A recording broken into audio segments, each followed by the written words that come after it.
Welcome everyone to 3 Count Commentaries. I am your host, MagMongoSlade. Today we're going to talk about the absolutely great documentary on Rob Van Dam, which was on WWE A&E. So, this was very good. If you have seen Rob Van Dam's documentary in WWE, it was okay. I actually thought it was pretty good. This one is just as good, I think. I think they're about equal. The overall theme of this thing is one of a kind. It's the theme song. It is Rob Van Dam wanting to be Rob Van Dam, not wanting to be anybody else. And he's a really interesting guy. You know, it doesn't seem like it, but he's really interesting. And he knows some very interesting people. You know, the Sheik, Kit Likens, amazing stuff we got going here, right?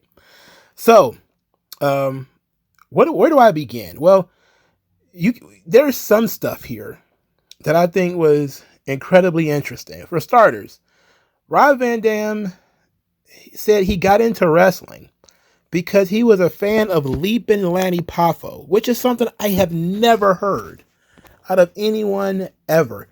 Just goes to show, if you are a wrestler, you could be somebody's favorite wrestler. Could you imagine one of these kids one day saying, oh man, I got into the business because I saw Salvatore Sincere on television. Old Tom Brandi. I saw Mark Merrow do the Wild thing and I was like, I gotta go into the wrestling business. That's the equivalent of being a fan of Leapin' Lanny Poffo and then decided to get into the wrestling business. This is amazing. There was a WWF Confidential, I believe it was, that came on. I missed that old show. They used to do a lot of shoot interviews and stuff where they talked a lot about his meeting with Ted DiBiase, where he got into the ring and kissed his foot. That was still a crazy story, that he was actually literally involved in an angle at a live event and got $100. And he said he really liked being the center of attention, which says a lot. He was just a kid, but that had to have been exhilarating for him to be in the ring with Ted DiBiase. Now, the part that I really want to discuss. He said that him and his friends got into backyard wrestling. You know, I think they said they had mats and all that kind of stuff. And then there was a neighbor down the street and he had a ring.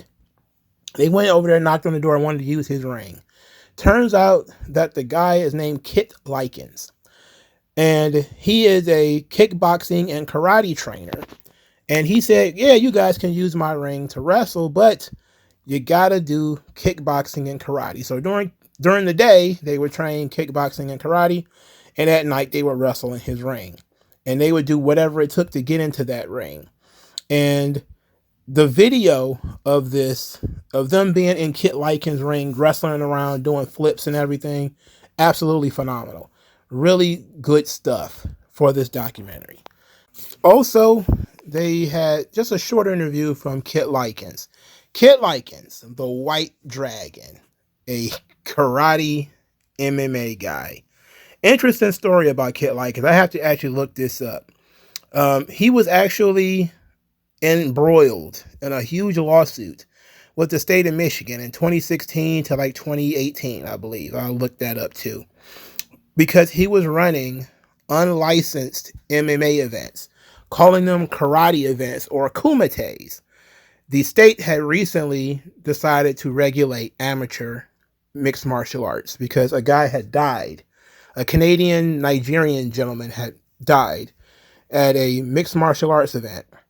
But it was an amateur event, and the state did not regulate amateur events. They regulate professional events. So in order to avoid being called mixed martial arts, Kit Likens ran his shows as kumites or karate exhibitions. The state found out and decided they were going to go after him. And the rules required for them to have pre-fight screenings and a lot of other things. For instance, they were televised and he didn't have a promoter's license. He failed to request approval for the event. I don't know why you need to ask the state for approval, but whatever. He allowed people to compete without licenses, allowed contestants to compete without proper medical care.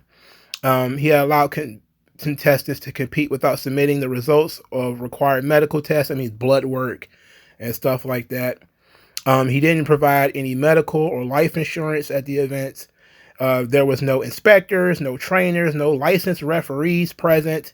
He had failed to ensure that there were 3 licensed judges.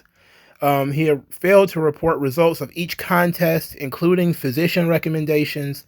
He had failed to provide contracts between promoter and the contestants to the state. In other words, he never kept records of who the fighters were and what the results were, and they were never submitted to the state. And they believed he was falsely advertising karate or kumite events rather than kickboxing or mixed martial arts. That was actually the crux of it, is they were saying his kickboxing events were mixed martial arts. They also suggested that these things were fake, that these were fake events, and that this all was one big work. Why they would go after him for a work seems really ridiculous to me. They said that he was fraud, that he was running a deceitful, dishonest promotion, and that he engaged in conduct that is detrimental to a contest or an event. He faced only up to 1 year in jail and a fine of $1,000, but he fought this thing. So it was announced in 2017, about a year later, that the case against him was dismissed. Now, why was the case against Kit Likens dismissed? Well, a judge decided that Likens' events were not subject to disciplinary actions under law, said that the state provided insufficient evidence against Likens and a distinction between MMA and kickboxing, regulated by law, and karate, which isn't. In other words, Kit Likens is saying, I'm doing karate, not kickboxing, and the state could not prove that what he was doing was actually regulated. So because they couldn't prove, they didn't understand the distinctions between kickboxing and karate, or karate and mixed martial arts, the case was thrown out. After he was vindicated, Kit Likens argued that the state came down on him because he was independent and not working alongside any other major organization, and that they basically tried to, crush the small guys. That he's an independent guy doing his own thing, and the state's trying to come down on him.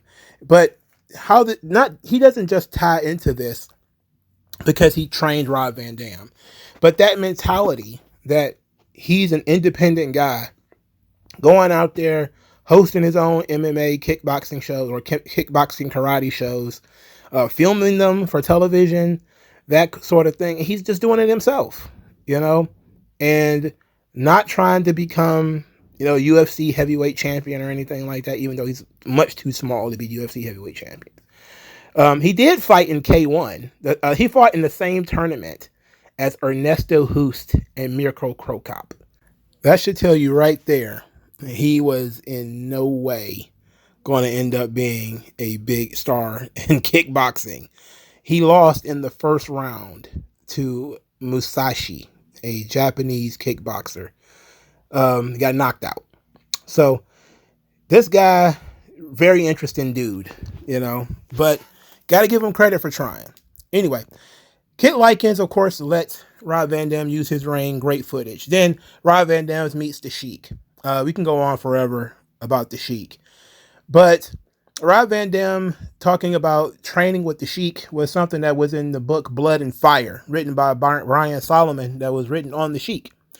In the book, Rob talks about training with the Sheik, and that Sheik didn't really get in the ring for training them with his hands. Basically, he told him and Terry, Sabu, what to do, how to work through the holes and all that kind of stuff. And they focused on the fundamentals, that it was a lot of groundwork. They were not allowed to do any flips. They were not allowed to do any jumps. They weren't allowed to do anything like that. No dives. And on the odd occasion that old man Sheik decided to get in the ring, he would do terrible stuff to them, like bite them on the face or choke them. And he never really smartened them up about what the business was and what the business was going to be. So it sounded like it was an interesting time, going from a guy like Kit Likens to the original Sheik is interesting. right? So they tell the story about Rob Van Dam getting his name, Rob Van Dam, from International Championship Wrestling in Tampa, because he looked like Jean-Claude Van Damme, if you squint a little bit. He also got his trademark taunt from Jean-Claude Van Damme movie Kickboxer. So, I mean, he took martial arts like Jean-Claude Van Damme.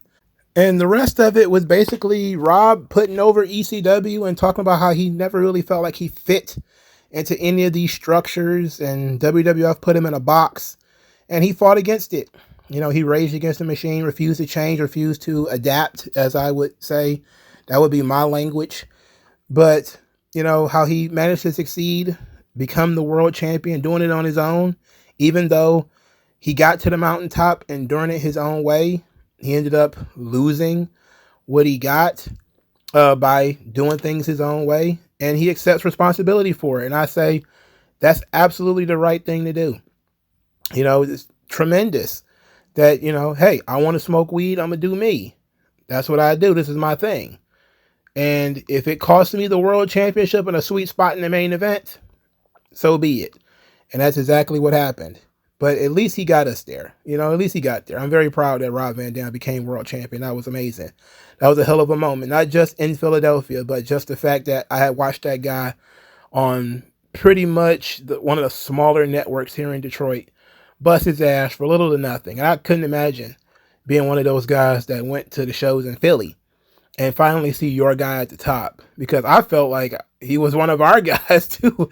I was like, this is one of the guys I was excited to see in ECW. Very glad to see that he became world champion. And as far as I can remember, the only man that has ever been ECW world champion and WWE world champion is Rob Van Dam. So that was pretty badass. So of course, the ECW One Night Stand shows were his brainchild, which I thought was also very cool. That they're never shy about giving the boys credit when they come up with really good ideas. And he put enough money in Vince's pocket for Vince to say, God damn it, make him the champ. We saw a rare sentimentality out of Rob. Later in the documentary, he talked about his divorce, which really bothered him. You know, you could tell that divorce really wore him out. He got divorced in 2015 before he married Katie Forbes. His dog died. His dad died. It was a tough time for him. They didn't mention, however, the absolutely hilarious time he spent in TNA. And we could talk about No Job Rob, but there is no real... Let's not go down that route. The funny stuff actually happened in his later years, where he got banned from Twitch because him, Katie Forbes, and Katie Forbes' girlfriend did a Val Venus-like skit in the bed where all of them and whipped cream, and ended up getting banned from Twitch. That's amazing. He was finally starting to rebrand and do something different, and he get banned from Twitch. My goodness. How terrible is that? So Rob has been living life and doing his own thing. And I love sometimes that he just pops up with like very random things. Like he got into it with some fans a couple of years ago about the independent contractor status, and he was actually defending it. As a highly independent person, he is saying, hey, I want to be an independent contractor. Don't attack my independent contractor status. Don't take that away from me. I want to have the freedom to get my own health care, and for promoters to have to pay me more, and I'll provide for myself. I just love those little things about him that make him incredibly interesting. Now, of course, they couldn't fit all of that into the documentary, but we got to see his parents, which was great because there's not a lot of footage out there of his parents. Not a lot of footage out there of him wrestling in like Japan or at small independent shows, you know, so that stuff was great. You would think that, you know, Rob Van Dam was one of these guys that most of his career is on television. It's either ECW or WWF or TNA, and that he probably didn't work the smaller indies all the time. And that just goes to show that he was a really big star, that he always had somewhere to go. He was always, for the most part, working at the top until about the mid-2010s. Then things started to kind of slide down a little bit for him.